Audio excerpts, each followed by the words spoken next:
Assignation est un mot juridique. Je pense qu'il y a des moments où je peux me sentir carrément condamnée, hein, je le dis de façon très ferme.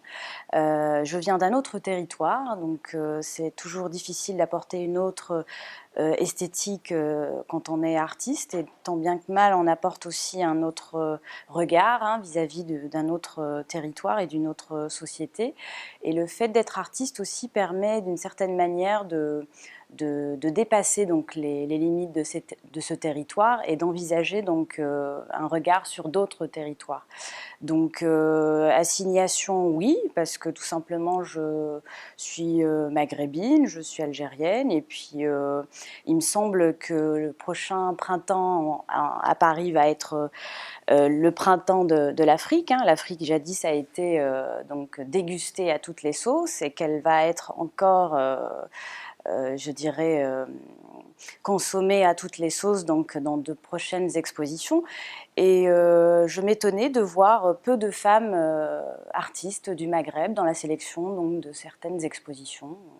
Voilà. Donc je pense qu'il y a effectivement un constat du fait d'avoir une certaine visibilité et de ne pas l'avoir, et de comment en fait il y a effectivement des rapports de force qui s'appliquent sur tout simplement une façon de rendre visible telle esthétique ou une autre.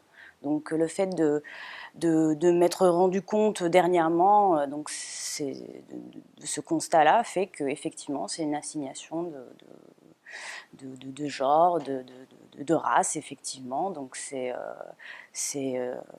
malheureux de le constater, mais c'est comme ça.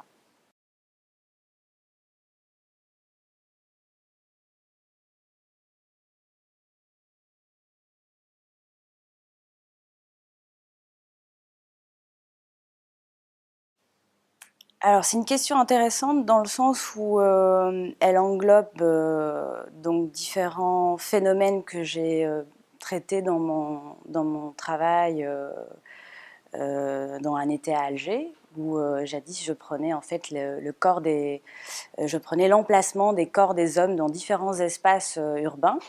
Et c'était très amusant, enfin avec des regards très très amusés des hommes. C'était aussi très amusant aussi pour moi de le faire.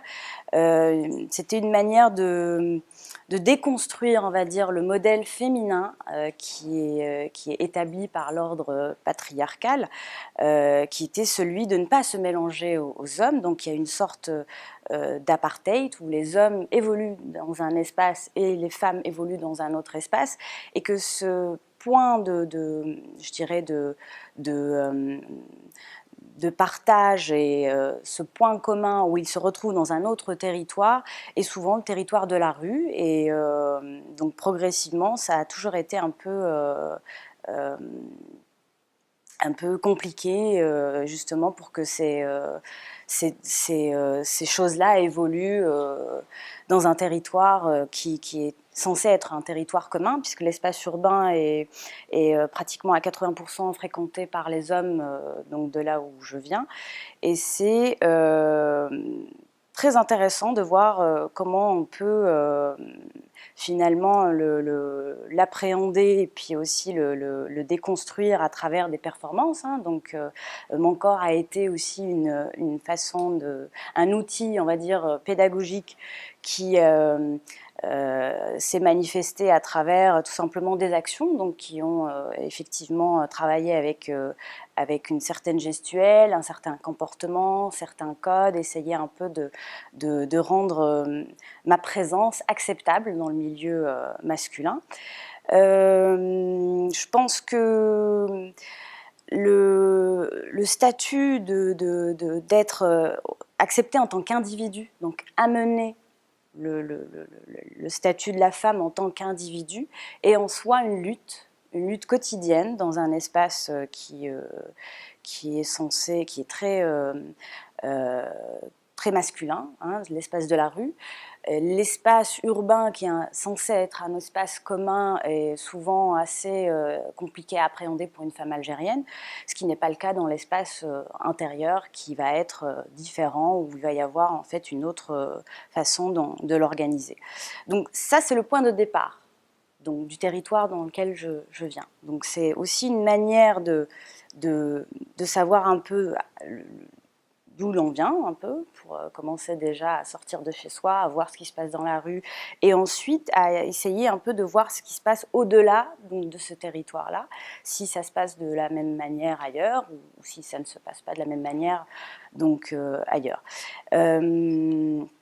L'idée justement de parler du statut d'individu, de lui donner une considération en tant que telle, c'est une certaine manière l'affirmation de ce corps de femme, l'affirmation de ce comportement, de ce sentiment d'être femme dans la rue. Et j'avoue que tout ce qui est sujet à une certaine exposition féminine dans la rue, aussi bien dans des territoires ici en banlieue, est sujet comme une provocation. On a souvent tendance à réprimer la féminité, à se la mettre un peu de côté pour essayer d'être acceptée par je dirais le genre dominant donc dans l'espace urbain. Donc se retrouver avec ce constat-là est d'une certaine manière affligeant, c'est pas totalement une condamnation, mais c'est plutôt une ouverture au jeu. Donc on essaye de jouer d'une certaine manière, mais ce n'est pas un jeu évidemment, et de toutefois essayer de contrer tout simplement cet ordre établi et d'avoir un regard plutôt constructeur et essayer de comprendre ensemble comment on peut évoluer dans un espace qui est déjà prédéterminé et préconstitué par des codifications sociales et politiques qui s'appliquent donc au corps de la femme. Sans doute parler aussi de la manière avec laquelle certaines femmes elles-mêmes vont se contenir leurs émotions, leur féminité, leur façon d'être dans l'espace public. Et on observe des phénomènes de femmes qui s'habillent comme des hommes, se comportent comme des hommes, aussi bien donc dans le territoire algérien que dans le territoire de certaines banlieues ici en France. Donc ça a toujours été quelque chose qui m'a interrogée. Pourquoi le fait de renier ce corps, le fait de daigner aussi parler d'une certaine manifestation féminine, de ne pas en être fière, et d'une certaine manière aussi de se réprimer. Voilà, de se réprimer en tant que femme, sans pour autant pleurnicher, de réprimer ce corps, de lui donner une autre visibilité pour être tranquille, pour avoir la paix. Donc il y a certaines femmes, j'ai une pensée pour elles, qui s'appliquent ce type de violence envers elles-mêmes. Et donc la question de l'intersectionnalité, donc parler de l'homophobie, parler du sexisme, parler du racisme, c'est cette histoire de corps. Nous sommes des corps avant tout, nous habitons des corps, nous interagissons avec d'autres corps, et la question de l'autre corps, c'est la question d'abord de se reconnaître dans son propre corps, et peut-être de reconnaître l'autre corps qui ne nous ressemble pas, l'autre corps qui est différent, l'autre corps qui nous ressemble, l'autre corps qui a un autre sexe. Donc tout ça, bien évidemment, il y a des liens, il y a effectivement des façons d'organiser donc ce corps dans une société que nous habitons et que nous chérissons. Parler aussi sans doute de ce corps et de la manière avec laquelle on l'exalte, parce qu'il y a quand même dans le corps réprimé, il y a une opposition avec le corps exalté. Et de la manière avec laquelle on l'exalte, les artistes trouvent quand même des formes pour sublimer ce corps. Donc à travers des actions que j'avais faites dans l'espace urbain en Algérie, je trouvais toujours moyen de jouer et de déjouer la posture d'être femme ou d'être homme dans ces espaces-là. Certains ont carrément accepté que je prenne leur place, parce que c'était le sujet donc, des actions performatives. Et c'est très intéressant de voir comment le dialogue existe et qu'il est parfois tout simplement mis de côté, où on va beaucoup plus se recroqueviller dans sa coquille et on ne va pas vers l'autre, de peur de l'autre, de peur du corps de l'autre, de peur du corps de la femme, de peur du corps de l'homme, de peur donc de se retrouver avec quelque chose qu'on ne connaît pas, parce que la peur, c'est quelque chose qu'on ne connaît pas, et qu'on ne soit pas ouvert donc à l'expérience de l'autre corps, c'est une manière aussi de se retrouver avec donc certaines limites. L'idée aussi, c'est de donner des clés d'analyse, de compréhension pour dépasser ces limites et dépasser effectivement ses propres limites pour accepter l'expérience de l'autre corps. Donc l'expérience de l'autre corps aussi bien dans le milieu urbain que dans le milieu intérieur, que dans le milieu naturel, le corps de l'animal aussi, il faut l'accepter, le corps de la nature, le corps végétal. Donc il y a effectivement toute cette façon d'appréhender le monde et d'être ouvert à l'expérience et de ne pas se recroqueviller vers des espèces de cases comme ça. C'est vrai que c'est très difficile de se mettre à nu dans une boîte et c'est très difficile aussi de sortir donc, des boîtes dans lesquelles on nous met malheureusement. Et il faut aussi jouer avec ça. Et c'est parfois préjudiciable pour certains corps de s'affirmer. Il faut pas juste avoir du courage, mais il faut avoir une certaine distance donc par rapport à la manière avec laquelle on interagit avec son propre corps et avec le corps des autres. Cette distance, elle nous permet de nous protéger et cette distance, elle nous permet aussi, dans le cadre de l'expérience, bien évidemment, de mieux nous connaître et de mieux connaître l'autre corps, parce qu'il y a relativement une distance qui nous permet aussi de nous protéger et aussi de mieux se dire que voilà, y a, la limite, on arrive à la voir et comment on peut se donner les moyens donc, de la dépasser. Voilà, donc ces expériences de corps m'ont beaucoup aidé dans mon travail d'artiste. Et le fait aussi de réfléchir le corps et de penser avec la manière mon propre corps interagit avec le corps des autres, ça a été l'une des clés qui ponctue donc la démarche de mon travail d'artiste.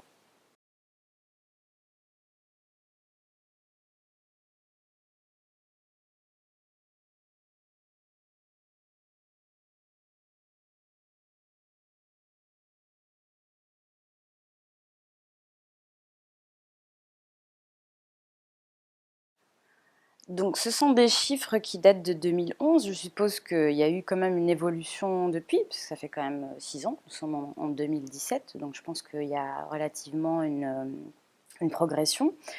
Et je considère qu'il faut être quand même optimiste dans l'évolution de ces chiffres. Après, si je dois faire un commentaire là-dessus, je n'ai pas moi-même de visibilité ni de distance par rapport à ces chiffres-là. Je pense que si je dois commenter, disons, les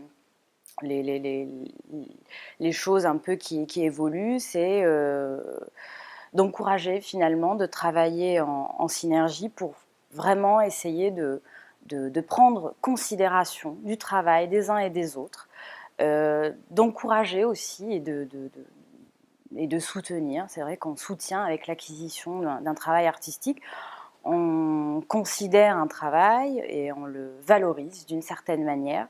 Donc je pense que c'est peut-être le début tout simplement de quelque chose de très positif et que même si les chiffres dénotent quand même une lenteur dans cette considération du travail des uns et des autres, je pense qu'il faut toujours continuer à y travailler et à toujours continuer donc à, à être visible et à crier encore beaucoup plus fort pour qu'on nous entende finalement. Donc d'une certaine manière, ne jamais baisser les bras et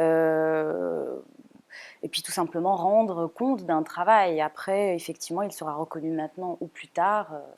Malheureusement, certains artistes, on attend que certains artistes décèdent pour qu'ils soient dans des musées et que d'une certaine manière, bah, c'est une réalité, mais il faut, je pense, travailler à rendre les choses différentes, à les rendre visibles maintenant, ici et maintenant.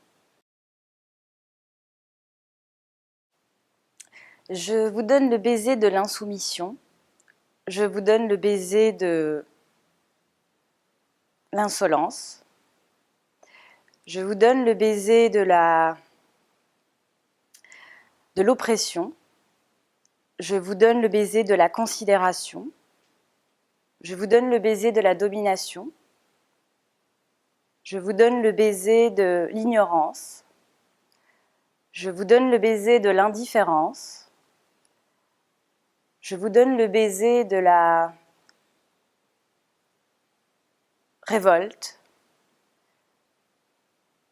je vous donne le baiser de la femme, je vous donne le baiser du clitoris. Clitoris.